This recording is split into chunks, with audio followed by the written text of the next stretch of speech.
political analyst Nia Malika Henderson, CNN senior legal analyst Laura Coates, and Miles Taylor, former chief of staff to Trump's Homeland Security Secretary. Thank you guys for being here. Nia just laid out the highlights really, really well. And what you get in summary is the president knew, Donald Trump knew that the Capitol was being attacked very clearly. He knew that people were armed. We learned that from previous hearings. And he had all of his advisors and his family telling him that he singularly could be the one to calm it, stop it, or at least cool it off. And he singularly chose to stand by and watch it continue. For 3 hours he did that, sitting in the dining room watching it all unfold on TV. One of the main arguments that this committee has been, I think, effectively making is this was Donald Trump's plan and strategy. He failed in the courts. He failed to get officials in different states to do what he wanted to do. He failed in terms of installing a new attorney general. And this was sort of the final blow that he thought he could strike with Mike Pence's help with this violent mob. And, you know, one of the, I think the arguments they're trying to make in connection with that is that Donald Trump should never be allowed to hold power ever, ever again. This was a massive dereliction of duty. He sat there as people were in harm's way. He could have stopped it. He chose not to because this was his plan. And he continues today. Yes. He continue those arguments. And Miles, you said ahead of this hearing that you thought the 187 minutes we're talking about would serve as a smoking gun for Donald Trump. Is that what you saw in the end? Well, I think this was the most compelling hearing that the committee has done. Everything really built up to this moment. But, Kate, it's not so much about what we heard, it's what we didn't hear.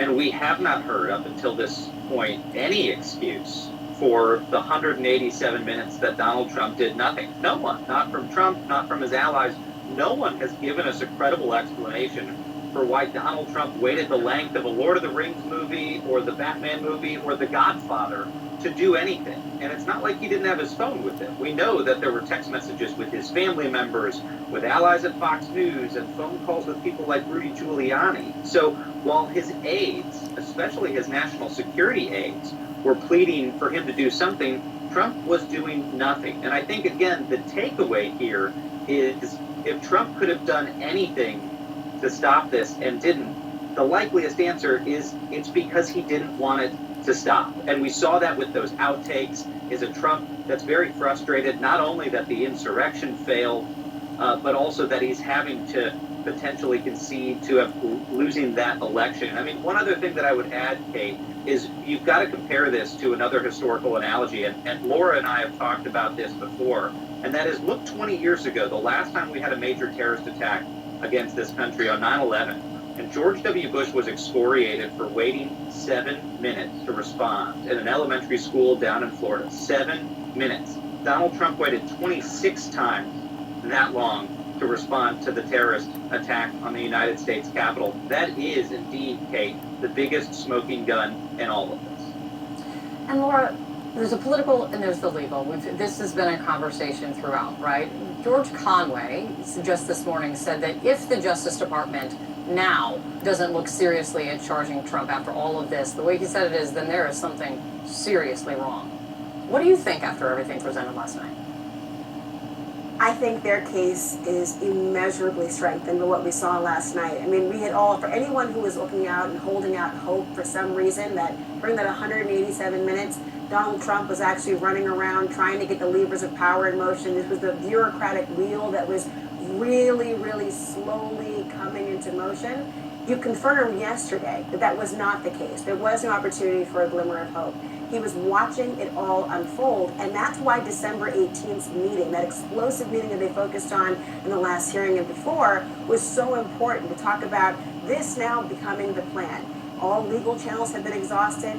The judges weren't buying the non-existence, obviously, of any claims that were being made.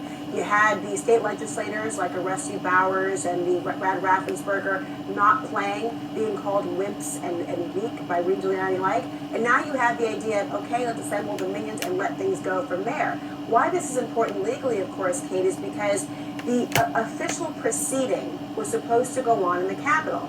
If you try to obstruct that, you can violate the law. If you do so by corrupt purposes or with corrupt means, and you're trying to deceive and defraud the American electorate or the American public more broadly. There are criminal laws on the books to try to deter and actually hold accountable for those violations. Last night's testimony, last night's hearing checked the boxes to suggest that there was such a strong criminal investigation that ought to be conducted.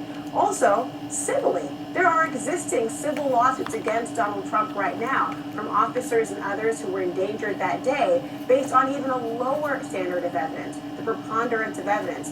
DOJ is sort of look at those very closely because those lawsuits hinge on whether the President of the United States had some duty owed to people to be able to prevent their injury or their harm and chose not to do so. But finally, the phrase dereliction of duty. People use it very colloquially. I understand why. And you did see a clear dereliction of duty. But legally, that actually means something. It normally is for the U.S. military code and really only applies to those in the military. Although he's the commander-in-chief, he's a civilian commander-in-chief. So likely, it's not a standalone crime, but it's the culmination of that obstruction, of that defrauding that we saw evidence of last night. Yeah, Miles mentioned the outtakes, which was something that was kind of highly anticipated and delivered last night. I want to play a bit of that. Listen to this. But this election is now over. Congress has certified the results. I don't want to say the election's over. I just want to say Congress has certified the results without saying the election's over, okay? You take that, and then the final thing we learned, the final thing that Donald Trump said before turning in for the night, he tells an aide, Mike Pence let me down. It's striking that he's consistent, if nothing, but even after everything he saw for those 3 hours, he still, at the end of the day, saw him the victim. Yes, and that is who he is to this day. That is likely the sort of identity that he will run for president on. It seems to be only a matter of time for him announcing that he'll run again. And he's going to run as someone who says to the American people, says to Republican voters, that the election was stolen from him, stolen from them.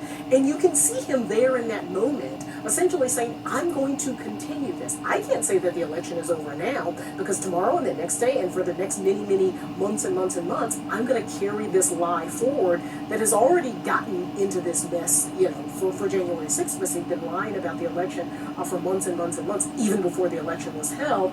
And so, yeah, you can see the wheels spinning, and you can see that this is going to be his identity and the identity of the people who are still so closely attached to him emotionally, who believe his lie. Something like 60 to 70% of Republicans believe Donald Trump, believe that Joe Biden is an illegitimate president because of all of the lies that Donald Trump has told over and over again. Stick with me, Miles. Laura, stay here, because coming up, the security